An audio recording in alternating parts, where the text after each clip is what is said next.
ഫുറേ നഗരം. പണികൾ നടന്നുകൊണ്ടിരിക്കുന്ന ഈ നഗരത്തിലൂടെയാണ് മാനസരോവർ തീരത്തേക്ക് കടന്നു പോകുന്നത്. വഴിയിൽ അല്പവിശ്രമത്തിനും നിങ്ങളുടെ ഗ്രൂപ്പിന് വേണ്ടുന്ന വെജിറ്റബിൾസ് വാങ്ങുന്നതിനും വേണ്ടിയിട്ട് ഇവിടെ വാഹനം നിർത്തിയിരിക്കുകയാണ്.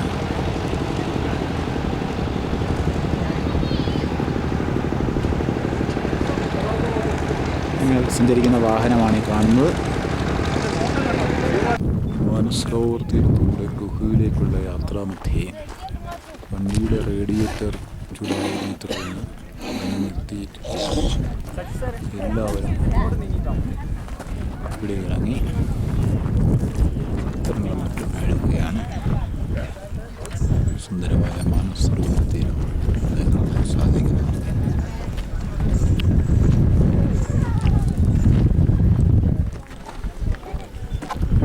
ഇവിടെയെല്ലാം ധാരാളം നിർമ്മാണ പ്രവർത്തനങ്ങൾ നടക്കുന്നുണ്ട്. പക്ഷേ വാഹനത്തിൽ യാത്ര പൂർണ്ണമായി നിർത്താൻ കാലം അതിവിദൂരമല്ല എന്ന് തോന്നുന്നു.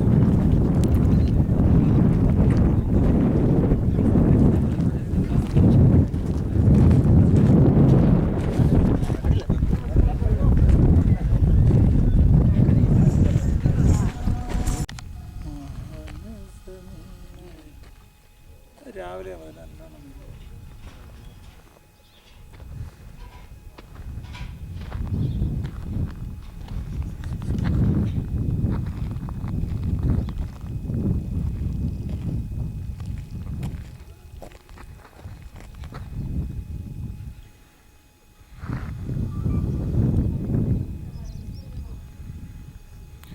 മാനസ സരസിൽ നിന്നുള്ള കൈലാസത്തിൻ്റെ ദൃശ്യം.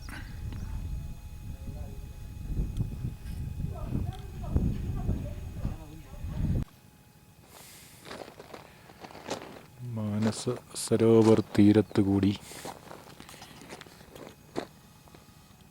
ഇങ്ങനെ നടക്കുമ്പോൾ കാണുന്ന കാഴ്ചകൾ ഹൃദയാവർജകമാണ്. സമയം ഇപ്പോൾ ഇന്ത്യൻ സമയം 5:30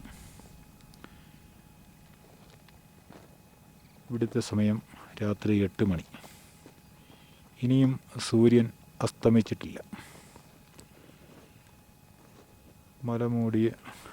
മലനിരകളിൽ മഞ്ഞ് മൂടിയിരിക്കുകയാണ്. ഈ മാനസരോവര തീരത്തുകൂടി ഒറ്റയ്ക്കിങ്ങനെ നടക്കുമ്പോൾ ഇതിന് ഇടയാക്കിയ ഭഗവാനെ, ശ്രീ പരമേശ്വരനെ സ്മരിക്കുകയാണ്. ഓം നമഃ ശിവായ മന്ത്രമൊരു വിട്ടുകൊണ്ട് ഒറ്റയ്ക്കിങ്ങനെ നടക്കാൻ സാധിക്കുക എന്നത് തന്നെ വലിയ ഒരു അത്ഭുതമായി ഞാൻ കാണും.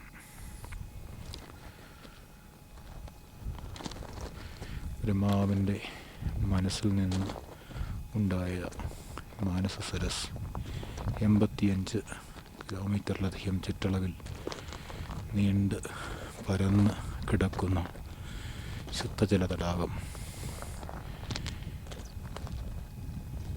രാത്രികാലങ്ങളിൽ ദേവഗണങ്ങൾ കുളിക്കുവാനെത്തുന്ന കാഴ്ച കാണുവാൻ സാധിക്കും. ഒരുപക്ഷെ നഗ്നനേത്രങ്ങൾ കൊണ്ട് പകലിൽ കാഴ്ച കാണാൻ സാധിക്കാത്തതായിരിക്കാം. രാത്രിയിൽ തേജോപുഞ്ചങ്ങൾ ഈ സരസിലേക്ക് ഇറങ്ങി വരികയും തിരികെ പോവുകയും ചെയ്യുന്ന കാഴ്ച ഞങ്ങൾ കണ്ണിറയെ രാത്രിയിൽ കാണുകയുണ്ടായി.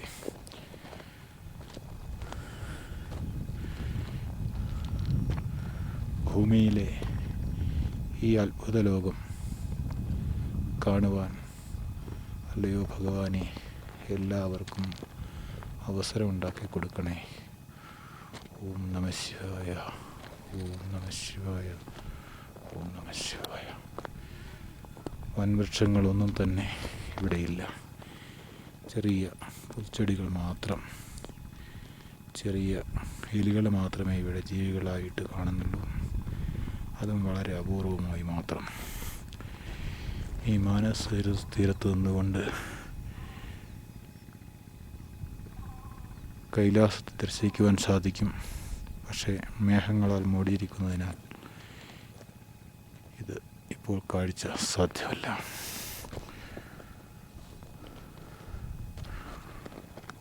മാനസ സരസിലെ കല്ലുകൾ, തിളങ്ങുന്ന കല്ലുകൾ, ഈ കല്ലുകൾ ഒരു വലിയ കാഴ്ച തന്നെയാണ്. സൂര്യപ്രകാശം അടിക്കുമ്പോൾ വിവിധ രത്നങ്ങൾ ഈ വെള്ളത്തിനടിയിൽ തിളങ്ങുന്നതായിട്ട് നമുക്ക് അനുഭവപ്പെടും.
മനസ്സരോവരവും രാക്ഷസ്ഥാളും ഒന്നിച്ച് കാണാൻ പറ്റുന്ന സ്ഥലത്ത് നിങ്ങളുടെ വണ്ടി തിരിച്ചു പോകും വഴി നിർത്തിയിരിക്കുകയാണ്. മൂടൽമഞ്ഞ് കാരണം കൈലാസം കാണാൻ സാധിക്കുന്നില്ല. ഇവിടെ നിന്നാൽ കൈലാസവും ദർശിക്കാവുന്നതാണ്. ഒന്നിച്ച് ഈ 3 കാര്യങ്ങളും, മാനസരോവരവും രാക്ഷസ്ഥാളും കൈലാസവും കാണാൻ പറ്റുന്ന പ്രദേശം പ്രാധാന്യമുള്ളതാണ് ഈ പ്രദേശം. ഈ പ്രദേശത്ത് കാണുന്ന കാഴ്ച കൂടി കാണാം. ഇവിടെ വിശ്വാസമനുസരിച്ചായിരിക്കാം ചിലർ ഇവിടുത്തെ പൂജയാണോ എന്തോ ചില മൃഗങ്ങളുടെ തലയോട്ടികൾ, കരിഞ്ഞ തലയോട്ടികളും മറ്റും ഇവിടെ കാണുന്നുണ്ട്. മറ്റ് വിശ്വാസികളുടെ എന്തെങ്കിലും ആചാരപ്രകാരം നടത്തിയ പൂജയോ മറ്റെന്തെങ്കിലുമോ ആണെന്ന് കരുതും.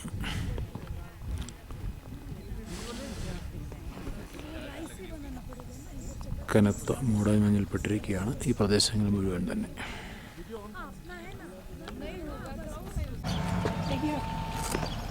പതിനേഴാം നൂറ്റാണ്ടിൽ കാശ്മീർ രാജാവിൻ്റെ സേനാനായകനായ കേണൽ സുറാവർ സിംഗ് പുരാങ് എന്ന് പറയുന്ന ഇന്നത്തെ തക്കലക്കോട്ട് നഗരത്തെ പിടിച്ചെടുക്കുകയും തക്കലക്കോട്ട് നാമകരണം ചെയ്യുകയും ചെയ്തു.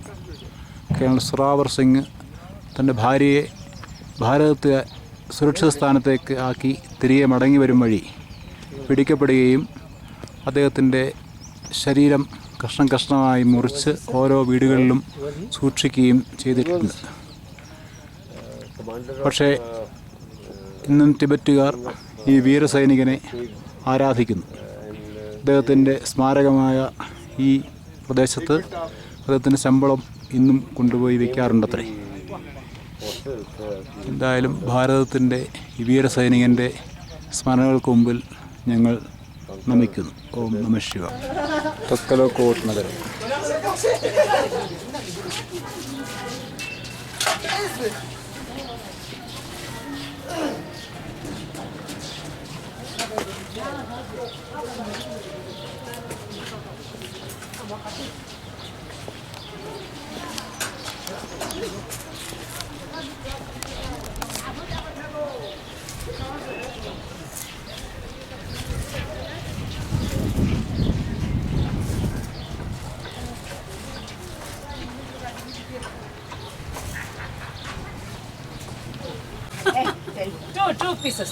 ഇന്ത്യയിൽ നിന്ന് ഉള്ളവർ ഇത് ചൈനീസ് കടയിൽ വില പേശുകയാണ്. എന്തും വിലപേശി വാങ്ങുകയാണ് ഇവിടെ ചെയ്യുന്നത്. തക്കലക്കോട്ട് നഗരത്തിൽ കാഴ്ച. That's all they said. No, it's not required.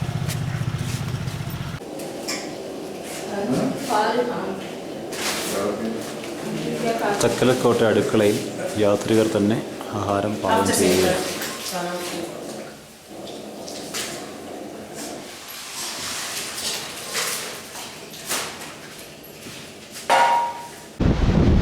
ഈ പർവ്വതങ്ങൾ തരണം ചെയ്താണ് കാലാപാനി പാറക്കടന്ന് ഞങ്ങൾ ഇവിടേക്ക് വന്നത്.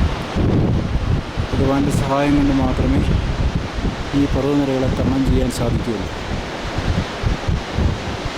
ഈ മലയോര വഴികളിൽ മേയുന്ന ഈ പശുക്കൾ യാക്കുമായി ക്രോസ് ചെയ്തവയാണെന്ന് തോന്നുന്നു. യാക്കുമായി വളരെ സാദൃശ്യമുള്ളവയാണ്. ഇനിയും കടന്നു പോകേണ്ട പർവ്വതങ്ങളാണ് മുമ്പിൽ കാണുന്നത്. ഭഗവാൻ സഹായം കൊണ്ട് ഇവയും തരണം ചെയ്യാൻ സാധിക്കുമെന്ന് പ്രതീക്ഷിക്കുന്നു.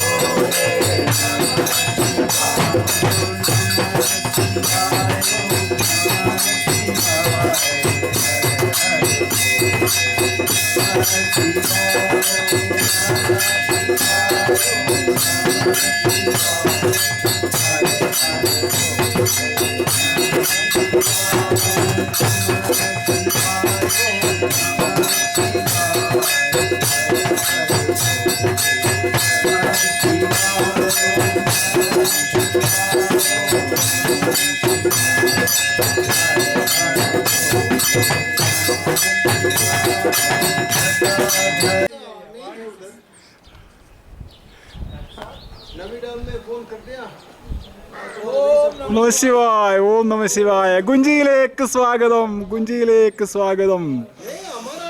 ഞങ്ങൾ പോകുമ്പോൾ ഈ പൗവാടിയിൽ ഇത്രയധികം പൂക്കൾ ഉണ്ടായിരുന്നില്ല. നയനാഭകരമായ കാഴ്ച, ഹൃദയാവൃതമായ കാഴ്ച. പോകുമ്പോൾ ഇത്രയും പൂക്കൾ ഉണ്ടായിരുന്നില്ല. ഇപ്പോൾ വിരിഞ്ഞു നിൽക്കുന്ന ഈ പൂക്കൾ മനസ്സിന് ആനന്ദം നൽകുന്നു. ഓം നമശിവായ, ഓം നമശിവായ. ഞങ്ങളുടെ കൊട്ടാരമാണിത്. ഹലോ പർവ്വത രാജാക്കന്മാരെ, നിങ്ങളെ കടന്നു വരുവാൻ അനുവദിച്ച സന്മനസ്സിന് മുന്നിൽ ഞങ്ങളിതാ പ്രണമിക്കുന്നു. നാളെയും നിങ്ങളെപ്പോലുള്ള വൻ പർവ്വതങ്ങളെ കടക്കേണ്ടതുണ്ട്. ഭഗവാന്റെ അനുഗ്രഹം കൊണ്ട് അവയെയും കടക്കാൻ സാധിക്കുമെന്ന് പ്രതീക്ഷിക്കട്ടെ. ഓം നമശിവായ, ഓം നമശിവായ, ഓം നമശിവായ.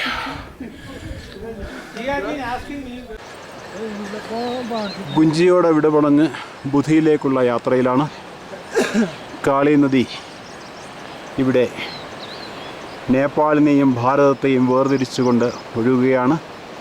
രണ്ട് നദിയിലെയും ജലത്തിൻ്റെ നിറവ്യത്യാസം ശ്രദ്ധിക്കുക. കാളി കറുത്ത നിറത്തിലൊഴുകുന്ന നദിയാണ്. മുമ്പിൽ കാണുന്നത് നിങ്ങൾക്ക് ഇന്ന് കടന്നു കയറി പോകുവാനുള്ള മലനിരകളാണ്.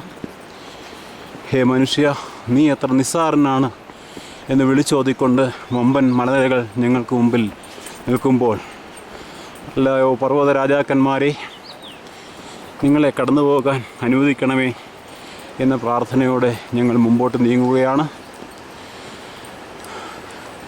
ഉലകത്തിന് മുഴുവൻ നാഥനായ കൈലാസനാഥനെ കണ്ട് മടങ്ങുന്ന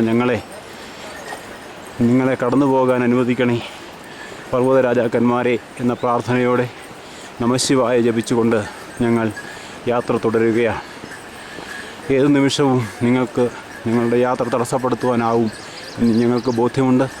നിസ്സാരന്മാരായ ഞങ്ങളുടെ യാത്ര പൂർത്തീകരിക്കുവാൻ, അപകടമൊന്നും കൂടാതെ പൂർത്തീകരിക്കുവാൻ അല്ലയോ പർവ്വത രാജാക്കന്മാരെ സഹായിക്കണമേ. ഓം നമശിവായ, ഓം നമശിവായ, ഓം നമശിവായ. കടന്നു പോകുന്ന അപകടകരമായ വളവുകളിൽ ക്യാമറ എടുക്കുവാൻ പോലും ഞങ്ങൾ മടിക്കുകയാണ്. കടന്നു വന്ന വളവുകൾ ഭീകരങ്ങളായ വളവുകളാണ്. താഴേക്കൊന്ന് പതിച്ചാൽ കുതിച്ചു പായുന്ന കാളിയിലേക്ക് വീണുപോയേക്കാം. ഭഗവാൻ സച്ചാൽ ഉലകനാഥനായ സാംബശിവൻ മാത്രമാണ് ഞങ്ങളെ കാത്തുരക്ഷിക്കുന്നത്.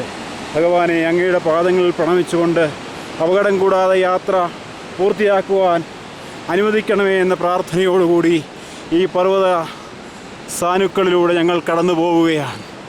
ഗംഭീരന്മാരായ ഈ പർവ്വത രാജാക്കന്മാർ ഞങ്ങളെ കടന്നു പോകാൻ അനുവദിക്കണമേ എന്ന് ഇവരോട് താണുവീണ് അപേക്ഷിച്ചുകൊണ്ട് അപകടകരങ്ങളായ വളവിലൂടെ ബുധിയിലേക്കുള്ള യാത്ര തുടരുകയാണ്. അലറി കുതിച്ചൊഴുകുന്ന ഈ നദിയുടെ ശബ്ദം